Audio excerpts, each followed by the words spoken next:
Bonjour tout le monde. Aujourd'hui, l'objectif de la vidéo est de comprendre comment notre nourriture peut agir sur notre cerveau, ses effets au niveau de notre comportement et sur nos émotions.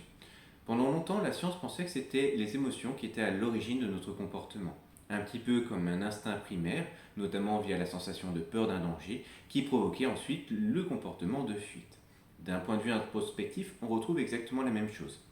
C'est-à-dire que dans un premier temps, on va ressentir cette peur, puis dans un second temps, il y aura une réaction en fonction de cette peur. Il était donc normal de penser que l'émotion était l'élément déclencheur de notre comportement. Or, les progrès en neurosciences ont pu mettre en évidence ce processus inverse, que, pour reprendre notre exemple, dans le cas d'une situation de danger, comme un réflexe, le corps va se mettre en mouvement, puis c'est ensuite qu'on va ressentir la sensation de peur. Après conscientisation, on va être capable de décider de continuer le mouvement ou bien de le stopper. Ce mouvement se passe au niveau cellulaire. Notre cerveau, qui est en contact avec l'ensemble de nos sens, va pouvoir finalement capter un danger.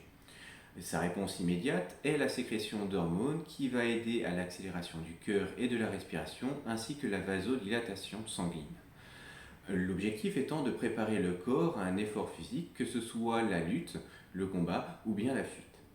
On observera aussi une dilatation des pupilles ainsi que des narines et une légère ouverture de la bouche, une sensibilité de la peau et de l'ouïe et une concentration accrue. Tout simplement parce que tous ces facteurs vont nous permettre d'assimiler beaucoup plus d'informations et de réagir en conséquence. Ce mélange de réactions, au final, va être décrit comme la sensation de peur. Première chose que l'on va percevoir consciemment. D'où le fait qu'on a longtemps cru que c'était l'émotion qui était déclencheur de notre comportement. Or, comme on vient de le voir, le comportement se fait bien avant l'émotion. Avec l'évolution de la science, une activité basée sur ce concept s'est développée, le mentalisme. Elle permet de faire le lien entre nos émotions et les mini-réactions de notre corps. Il est quasiment impossible de contrôler les micro-contractions de nos muscles, notamment au niveau de notre visage. Et ces expressions faciales sont reliées à des émotions que l'on perçoit à peine alors que c'est bien affiché sur notre visage. Et cela d'autant plus qu'on n'est pas conscient de ces micro-contractions. Cependant, avec de l'entraînement et de la conscientisation, il est possible de réduire au plus possible ces contractions musculaires et ces réactions. Et vous allez comprendre cette importance dans les impulsions qu'on peut avoir au travers de la nourriture. Au niveau alimentaire, il se passe exactement la même chose. Lorsque nous mangeons, notre cerveau va sécréter de la dopamine, qui est une hormone associée aux émotions de la récompense, du plaisir et du bonheur. Elle est sécrétée en plus grande quantité lorsque notre nourriture contient plus de sucre ou de graisse.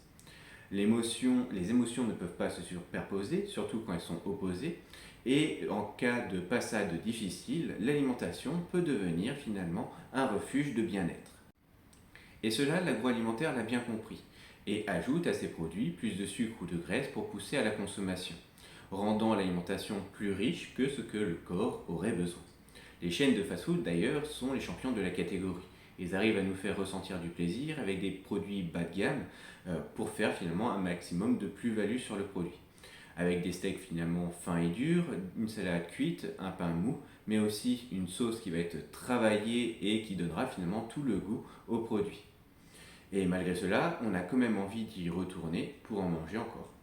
Et la raison est simple, c'est que les doses de sucre et de graisse mangées sur l'ensemble du repas sont supérieures à ce que nous avons quotidiennement l'habitude de manger, et notre cerveau sécrétera finalement plus de dopamine. Nous l'avons vu aussi ensemble en vidéo, le Nutri-Score a justement été créé pour freiner cet abus des marques. Concernant le sucre, tout le monde le sait, mais pour les graisses, beaucoup moins. Ces molécules ont l'effet finalement d'une drogue pour notre corps. Consommés en grande quantité et de manière régulière, ces macronutriments entraînent une accoutumance. Notre corps va réclamer des doses toujours plus élevées pour pouvoir sécréter suffisamment de dopamine pour se sentir bien, voire juste normal. Mais ce sentiment de bien-être artificiel ne durera que quelques instants. Et lorsqu'on n'aura pas sa dose, pour X raison, ou conscient de cette dépendance, on essaiera de la réduire, on pourra ressentir un sentiment de tristesse, voire même de dépression. Notre état d'esprit change avec le temps et surtout l'accoutumance. On passe de je vais me faire un repas plaisir car ça fait longtemps à il faut que je mange ça ou ça à tel moment, par exemple le jeudi, etc. Car c'est devenu habituel et j'en ai besoin pour me sentir bien ou mon corps me le réclame. C'est d'ailleurs l'une des raisons qui peut expliquer pourquoi c'est compliqué de traiter des maladies de dépendance, comme par exemple l'alcoolisme, le surpoids avancé ou l'obésité. Ici, ce que la personne va trouver normal, son raisonnement ainsi que ses réactions sont complètement faussés. Aujourd'hui, l'OMS a pris en compte l'impact physiologique et mental des personnes en état d'obésité et considère cette situation corporelle comme une maladie pandémique. On ne peut plus accuser la personne de ne pas faire d'efforts au niveau alimentaire, de ne pas manger équilibré, de ne pas faire de sport. À ce niveau de surpoids, les causes sont bien plus complexes et ne se résument pas simplement au résultat de la balance énergétique. La partie psychologique est tout aussi importante que l'aspect physiologique pour guérir la personne. Il faut savoir que le comportement quotidien de cette personne en état d'obésité a complètement modifié ses émotions. Dans la phase de traitement, il faudra donc lutter contre ces mauvaises habitudes, ces comportements néfastes, pour pouvoir progressivement retrouver un déclenchement des émotions normales.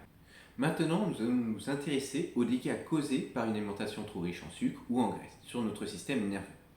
La consommation de glucides, qui va être le résultat au final de la digestion de toute forme de sucre, a un effet inflammatoire, notamment au niveau de notre hippocampe, qui va être le siège finalement de la gestion de notre faim. Cette inflammation a pour effet de le dérégler. Celui-ci va envoyer beaucoup plus de messages de faim de manière plus régulière. La personne rentre donc dans un cercle vicieux où plus elle va manger, plus elle va consommer de glucides, plus l'hippocampe va être inflammé et plus celui-ci va lui demander d'apporter de la nourriture.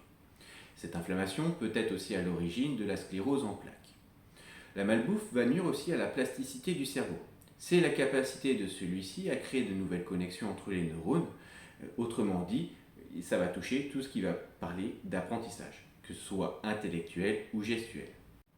Mais aussi la création et la conservation de nos neurones. Ainsi, la surconsommation de sucre pourrait provoquer l'apparition de la maladie d'Alzheimer. Au niveau du cortex préfrontal, qui est le siège de nos émotions et de nos pulsions, il devient mature à l'âge de 20 ans. Une surconsommation de sucre avant cet âge endommage son développement et serait à l'origine des difficultés pour certaines personnes à suivre les règles. La consommation pareil en excès de sucre provoque chez certaines personnes une plus grande agressivité et moins de patience.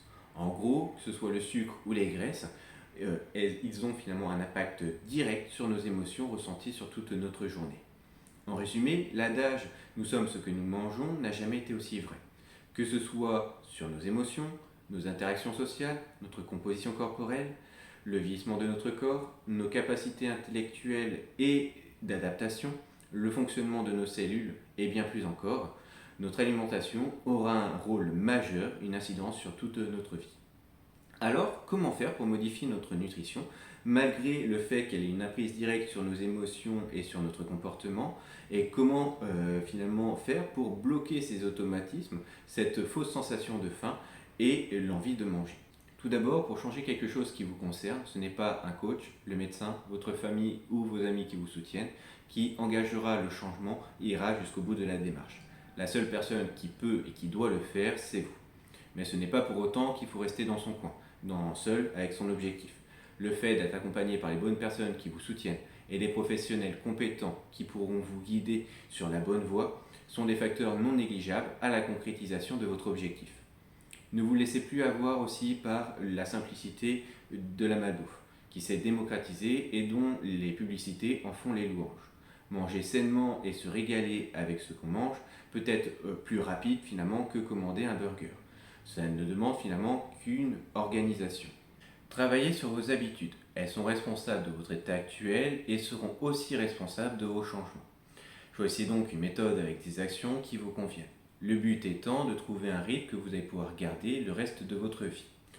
Ainsi, la méthode miracle n'existe pas. Il ne sert à rien de se priver ou de faire des choses qui ne nous conviennent pas du tout dans le but d'atteindre finalement un objectif, car une fois arrêté, vous perdrez tout ce que vous avez. Et dans le meilleur des cas, vous ferez l'effet yo-yo. Il se peut aussi qu'au départ et à certains moments de cette phase de transition, ce soit compliqué. Car certaines phases demandent finalement de forcer, de persévérer un petit peu plus pour passer un palier.